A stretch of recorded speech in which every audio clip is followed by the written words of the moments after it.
পাদ সবাই মারে। যুক্তরাষ্ট্রের প্রেসিডেন্ট থেকে শুরু করে রানী এলিজাবেথ, বিখ্যাত নায়িকা শাহরুখ খান, সালমান খান, টম ক্রুজ থেকে শুরু করে সোগলি, অ্যাঞ্জেলিনা জোলি, কমো সোগলি পাদ দেয়।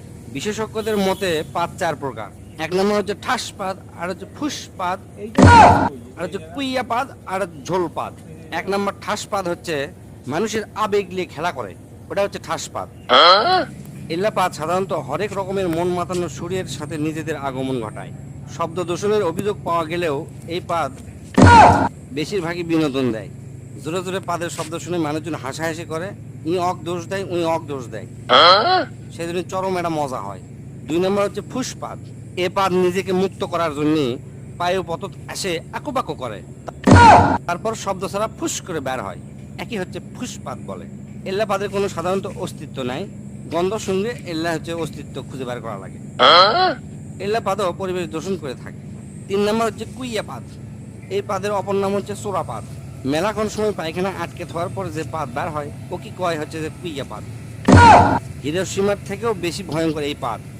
মানুষের ভিড়ের মধ্যে যদি এই পাদ বের হয় আর যদি বুঝতে পারে কে মারছে, তাহলে মনে করেন যে ওই লোকের সেই খবর হয়ে যাবে। আর এই পাদ যদি কড়াইত ভাজা হয় তাহলে মোটামুটি কেজি খানিক গু বাড়াবে।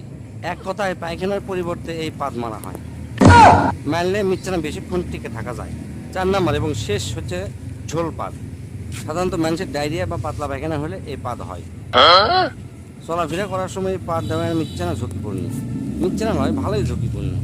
রিক্স নিয়ে পুক করে পাদ মারবেন, মনে হবে যে পাদই মারবো, কিন্তু তা নয়। পাদের সাথে ঝোল বের হয়া প্যান্ট ট্যান্ট সব হলুদ হয়ে যাবে। এই পাদের শব্দ সাধারণত ফ্যার ফ্যার ভ্যার ভ্যার। এক কথায় মানব জীবনে পাদের গুরুত্ব অপরিসীম। পাদ যদি মানুষ না দিবার পারল নি, তাহলে মানুষের পেটের মধ্যে মিথেন গ্যাস জমা হয়ে গেল নি, এক সময় মানুষ মহাশূন্যে উড়ে চলে গেল হয়নি। এই পাদের আর একটা সমস্যা আছে, সেটা হচ্ছে কি পাদ মারলেও বোঝা যায় না যে এর সাথে ঝোল বাড়ালো কিনা। মানুষকে আবার জিজ্ঞেস করা লাগে, আচ্ছা ভাই পাদের কি ঝোল হয়? তাই যদি কয় হ্যাঁ ঝোল হয়, তখন তাই মনে করবি আমি মনে হয় হাগিয়ে ফেলে দিছি। আবার মনে করেন যে হাঁটতে হাঁটতে চিন্তা করছেন যে পিছন দিকে ঠান্ডা লাগিচ্ছে বা প্যান্টটা ভিজে গেছে, তখন মনে করবেন যে এই পাদের থেকে ঝোল বাড়াচ্ছে। এই 4 প্রকার পাদের মধ্যে প্রথম দুটো একটু আরামদায়ক, মানে দেওয়ার পরে শান্তি পাওয়া যায়, কিন্তু পরের দুটো হচ্ছে যে খুবই সাংঘাতিক। তাই যাই যেটি থাকেন বুঝে শুনে পাতবেন, পাতলে পেট ক্লিয়ার হয়, পেটের গ্যাস বের হয়ে যায়, খুবই আরামদায়ক একটা জিনিস। আর 4 নম্বর হচ্ছে ঝোল পাত দেওয়ার আগেই ডাক্তারের সাথে যোগাযোগ করবেন, ঝোল পাতটা না বের হয়। স্যার কেঙ্কা আছে?